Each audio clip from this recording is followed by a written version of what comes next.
नमस्कार दोस्तों, आप सभी का स्वागत है आपका आपके YouTube चैनल स्टडी अनवन में।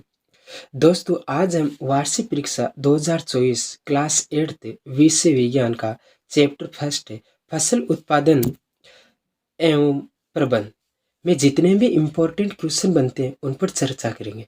दोस्तों, इसमें विकल्प वाले प्रश्न, सत्य असत्य, रिक्त स्थान वाले, अतिलोगात्मक, मिलान वाले, निबंधात्मक सभी क्वेश्चनों पर चर्चा करेंगे। दोस्तों, वीडियो को एंड तक जरूर देखना और अच्छा लगे तो चैनल को सब्सक्राइब और बेल आइकन को जरूर दबाएं।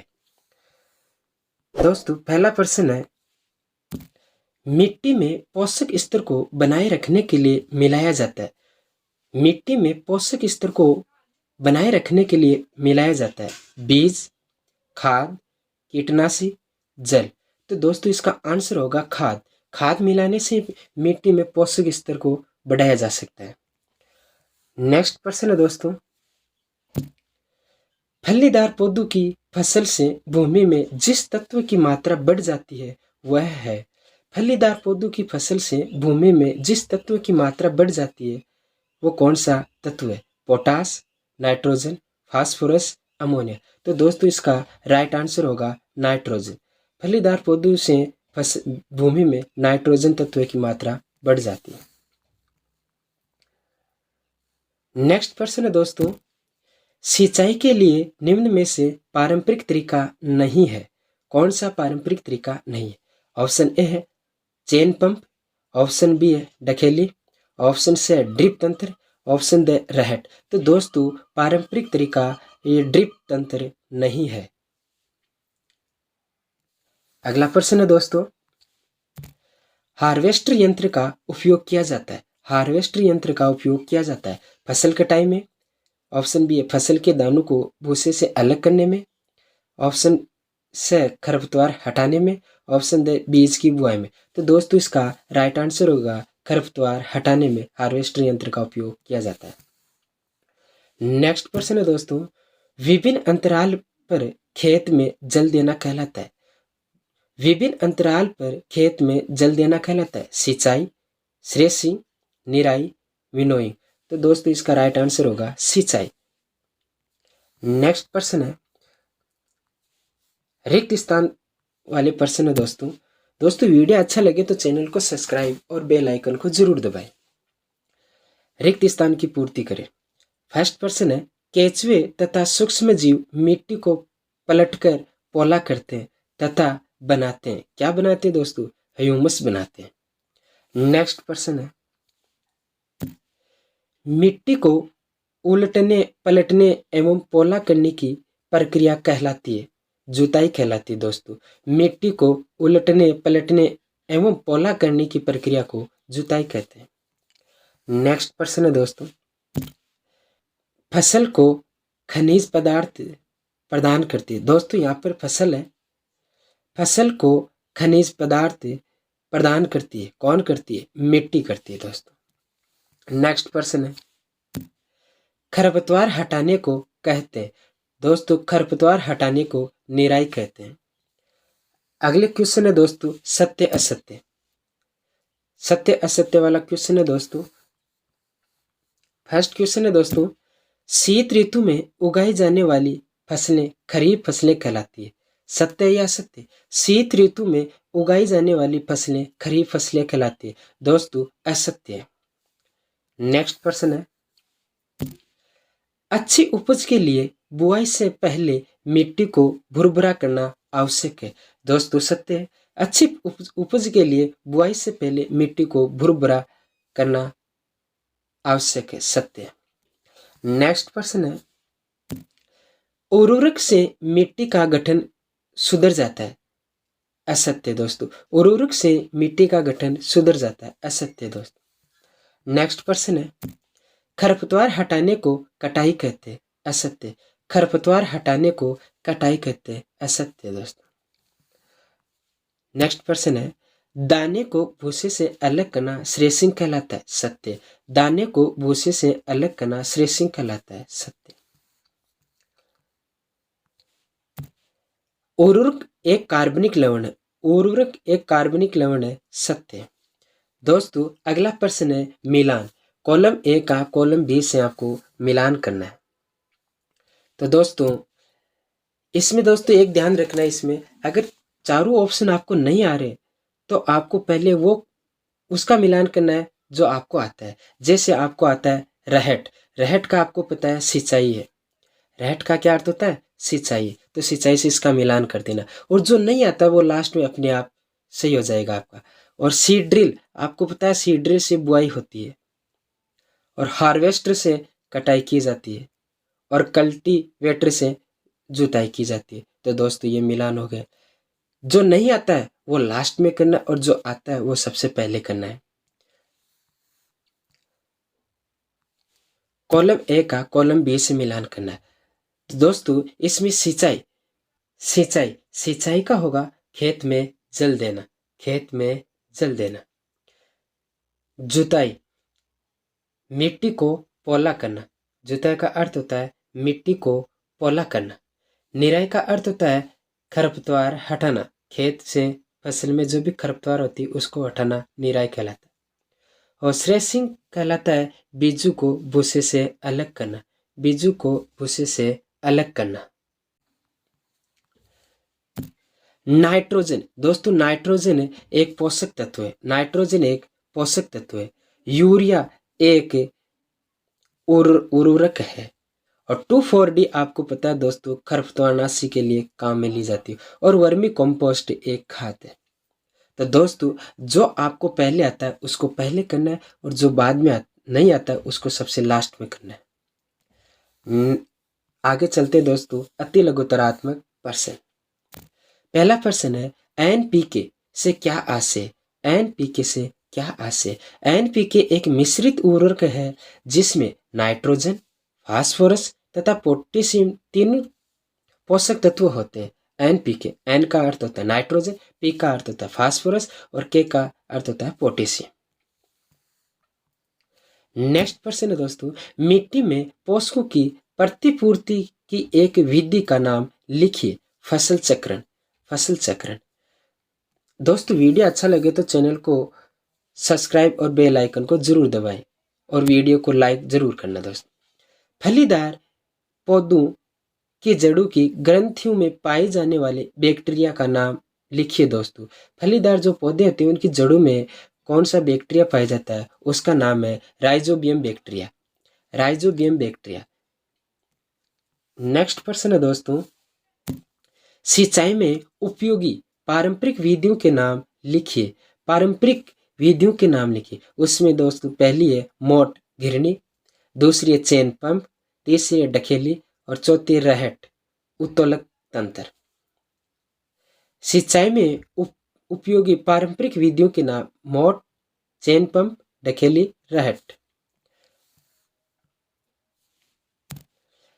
मछली से प्राप्त कॉड लिवर तेल से हमें क्या प्राप्त होता है? दोस्तों मछली से प्राप्त कॉड लिवर तेल से हमें क्या प्राप्त होता है? विटामिन डी प्राप्त होता है मछली से, विटामिन डी प्राप्त होता है। खरपतवारनाशी के छिड़काव का उचित समय क्या है?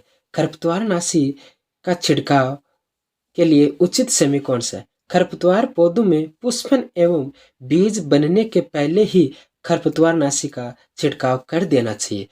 पौधों में पुष्पन एवं बीज बनने के पहले ही खरपतवारनाशी का छिड़काव कर देना चाहिए फसल में। विनोइंग से क्या आशय? विनोइंग से क्या आशय? अनाज के दानों को भूसे से अलग करने के लिए फटकने की विधि को विनोइंग कहते हैं। अनाज के दानों को भूसे से अलग करने के लिए फटकने की विधि को विनोइंग कहते हैं दोस्तों। नेक्स्ट प्रश्न है, बीजों का बड़े पैमाने पर भंडारण कहाँ करते हैं? बीजों का बड़े पैमाने पर भंडारण कहाँ करते हैं? तो दोस्तों साइलो और भंडार गृहों में करते हैं।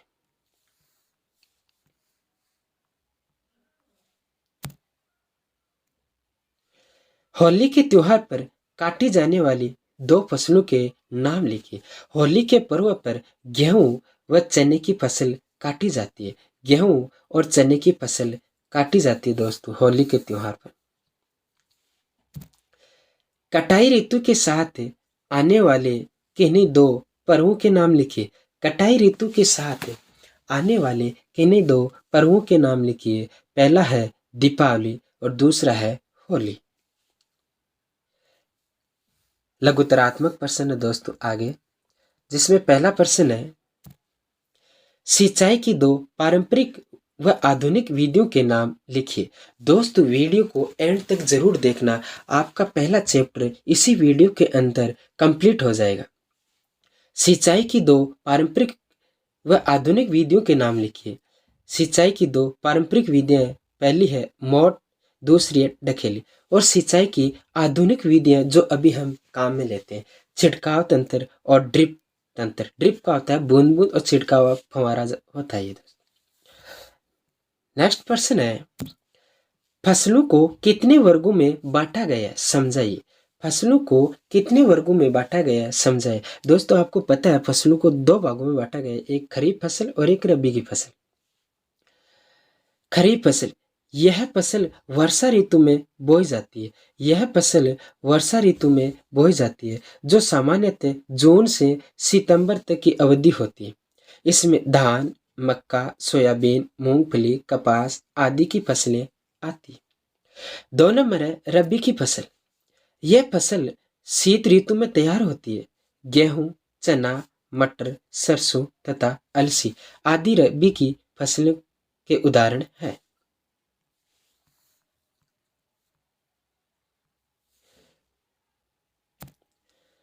मिट्टी क्या है, यह पौधों के लिए क्यों आवश्यक है। मिट्टी क्या है, यह पौधों के लिए क्यों आवश्यक है। आंसर है दोस्तों पृथ्वी की ऊपरी परत को जिसमें पौधे उगाए जाते हैं। पृथ्वी की ऊपरी परत को जिसमें पौधे उगाए जाते हैं मिट्टी कहते हैं। सबको पता है आपको।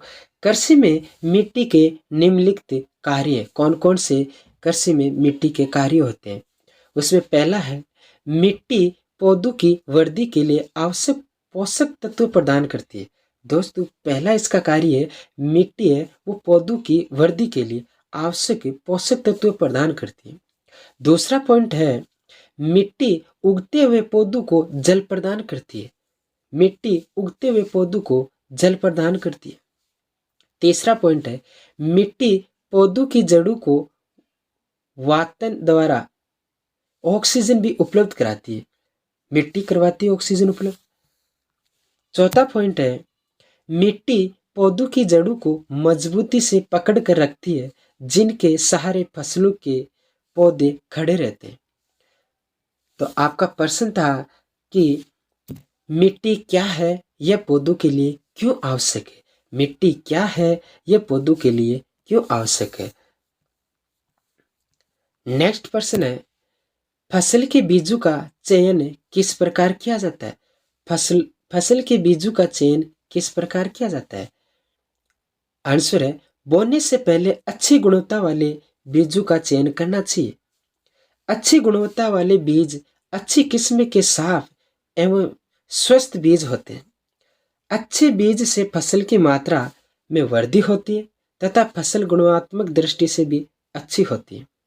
अच्छे बीजों को पानी में डालने पर वे पानी में बैठ जाते हैं। पानी पर तैरने वाले बीज खोखले तथा क्षतिग्रस्त होते हैं। नेक्स्ट प्रश्न है उर्वरक क्या है, ये कितने प्रकार के होते हैं। दोस्तों उर्वरक क्या है, ये कितने प्रकार के होते हैं। आंसर है उर्वरक ये रासायनिक पदार्थ है। उर्वरक ये रासायनिक पदार्थ है जो विशेष पोषकों से समृद्ध होते हैं। इनका उत्पादन फैक्ट्रियों में किया जाता है। उर्वरक सामान्यतः निम्न प्रकार के होते हैं। पहला है यूरिया, दूसरा है अमोनियम सल्फेट, तीसरा है सुपरफास्फेट और चौथा है पोटास और पांचवा एनपीके नाइट्रोजन फास्फोरस पोटेशियम का मिश्रण होता है। तो उर्वरक के 5 प्रकार के हो गए दोस्तों, urea, ammonium sulphate, superphosphate, potash और एनपीके। ये एक रासायनिक पदार्थ है। लाभ, इनसे क्या लाभ होता है। उर्वरक के उपयोग से हमें गेहूं, धान तथा मक्का जैसी फसलों की अच्छी उपज प्राप्त करने में सहायता मिलती है।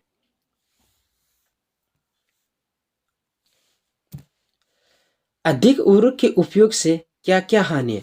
दोस्तों, जब हम खेत के अंदर अधिक खाद का प्रयोग कर देते हैं, रासायनिक खाद का, तो क्या क्या हानि होती है? देसी खाद से कोई हानि नहीं होती। इससे मिट्टी की उर्वरता में कमी आ जाती है। मिट्टी की उर्वरता में कमी आ जाती है। दूसरा पॉइंट है, यह यह जल प्रदूषण भी करते हैं। तीसरा पॉइंट है, मिट्टी में इससे ह्यूमस भी प्राप्त नहीं होती। मिट्टी में इससे ह्यूमस भी प्राप्त नहीं होती। नेक्स्ट प्रश्न है, खाद क्या है, इसके क्या लाभ है? जैविक खाद, खाद और जैविक खाद एक ही है दोस्तों। जैविक खाद को उर्वरक की तुलना में अच्छा क्यों माना जाता है? रासायनिक खाद की तुलना में जैविक खाद को अच्छा माना जाता है। कोई 3 कारण बताइए जैविक खाद को अच्छा क्यों बताया जाता है? उत्तर है, खाद। यह एक प्राकृतिक खाद है। यह एक प्राकृतिक खाद है जो गोबर, मानव अपशिष्ट एवं पौधों के अवशेषों के विघटन से प्राप्त होती है। जैविक खाद को उर्वरक की तुलना में अच्छा माना जाता है। खाद के उपयोग से हमें निम्न लाभ मिलते हैं। कौन कौन से लाभ मिलते हैं देखो। इससे मिट्टी की जल धारण क्षमता में वृद्धि होती है। मिट्टी की जल धारण क्षमता में वृद्धि होती है। दूसरा पॉइंट है, इसमें मिट्टी भुरभुरी एवं सनंद्र हो जाती है, जिसके कारण गैस विनिमय सरलता से होता है। इससे मित्र जीवाणु की संख्या में वृद्धि होती है। यह मिट्टी के गठन को सुधारने में सहायक है। तो ये दोस्तों इसके 4 पॉइंट है। नेक्स्ट प्रश्न है, फसल चक्रण क्या है, समझाइए। फसल चक्रण क्या है, समझाइए। फसल चक्रण, इस क्रिया में एक फसल के बाद दूसरी किस्म की फसल को एकांतर क्रम में उगाकर तैयार करते हैं। जैसे एक फसल में किसान फलीदार फसल उगाकर दूसरी बार गेहूं की फसल तैयार करें। इससे मिट्टी में नाइट्रोजन की कमी नहीं होती है। इस प्रकार की फसल से भूमि में पोषकों की प्रतिपूर्ति हो जाती है।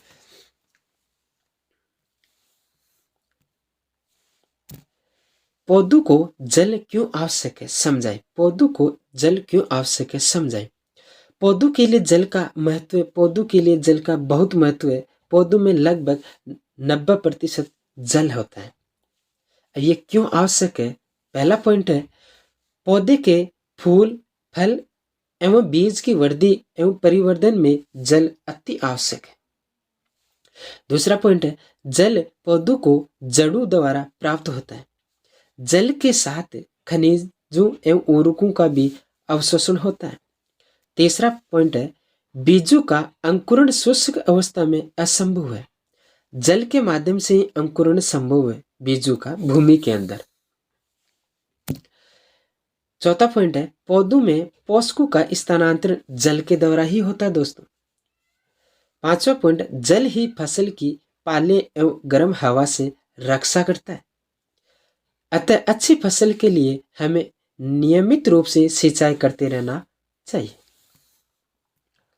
10वां प्रश्न है दोस्तों, असमतल भूमि में सिंचाई की सबसे कारगर विधि कौन सी है?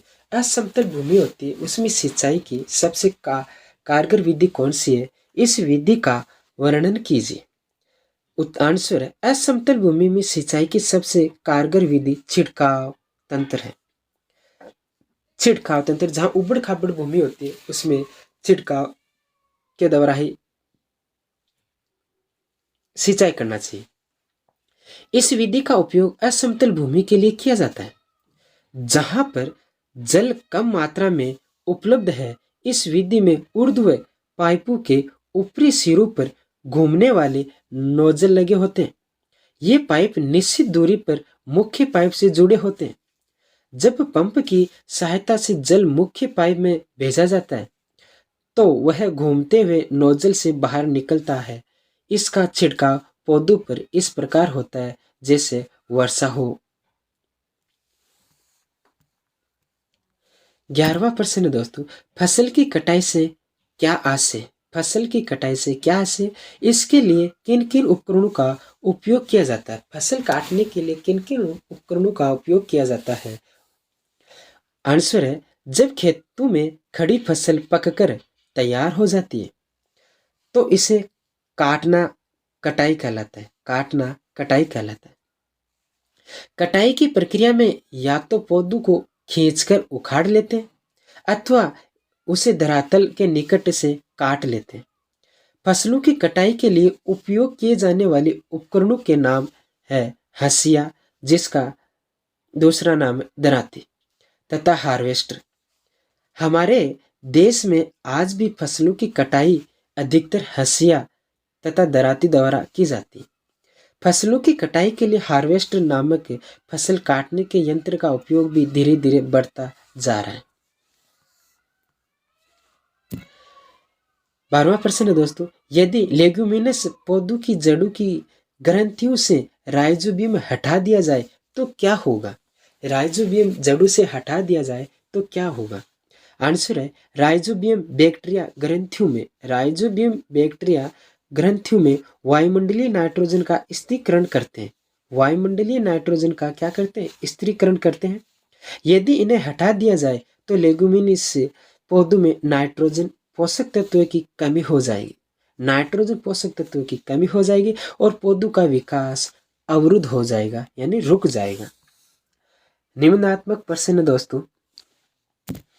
पहला प्रश्न है, कृषि उत्पादन का भंडारण कैसे किया जाता है? आंसर है फसल का भंडारण है फसल के दानों को अधिक समय तक रखने के लिए उन्हें नमी, कीट, चूहों तथा सूक्ष्म जीव से सुरक्षित रखना आवश्यक है। भंडारण से पहले दानों को धूप में सुखाना आवश्यक है। इससे नमी कम हो जाने से बीजों की कीट, पीड़कों, जीवाणु एवं कवकों से सुरक्षा हो जाती। किसान अपनी फसल उत्पाद का भंडारण जूट के बोरों, धातु के बड़े पात्र में करते हैं, परंतु बीजों का बड़े पैमाने पर भंडारण साइलो या भंडार गृह में किया जाता है, जिससे उनको पीड़कों जैसे कि चूहे एवं कीटों से सुरक्षित रखा जा सके। नीम की सूखी पत्तियां घरों में अनाज के भंडारण में उपयोग की जाती है। बड़े भंडार गृहों में अनाज को पीड़कों एवं सूक्ष्म जीवों से सुरक्षित रखने के लिए रासायनिक उपचार भी किया जाता है। दूसरा प्रश्न है दोस्तों, कृषि कार्य में उपयोगी निम्न औजारों का वर्णन कीजिए, जिसमें पहला है हल, दूसरा कुदाली और तीसरा है कल्टीवेटर। इन तीनों का आपको वर्णन करना है कि ये क्या काम आते हैं, कैसे इनका उपयोग करते हैं खेत के अंदर। पहला है दोस्तों हल।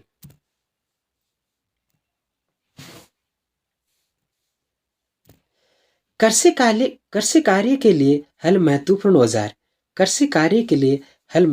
औजार है। इसमें खेत में जुताई, खाद और मिलाना, खरपतवार निकालने एवं मिट्टी खुरचने आदि कार्यों में कार्य संपन्न होते हैं। यह लकड़ी का बना होता है, जिसे बैलों की जोड़ी अथवा घोड़े, ऊंट की सहायता से खींचा जाता है। इसमें लोहे की तिकोनी पत्ती होती है, जिसे फाल कहते हैं। हल का मुख्य भाग लंबी लकड़ी का बना होता है, जिसे हल शेफ्ट कहते हैं। इसके एक सिरे पर हैंडल होता है तथा दूसरा सिरा जोत के डंडे से जुड़ा होता है, जिसे बैलों की गर्दन के ऊपर रखा जाता है। दूसरा है कुदाली। इसका उपयोग खरपतवार निकालने एवं मिट्टी को पोला करने में होता है। इसमें लकड़ी अथवा लोहे की छड़ होती है, जिसके सिरे पर लोहे की चौड़ी और मुड़ी प्लेट लगी होती है, जो ब्लेड की तरह कार्य करती है। इसका दूसरा सिरा पशु द्वारा खींचा जाता है। तीसरा पॉइंट है दोस्तों कल्टीवेटर जुताई का आधुनिक औजार है।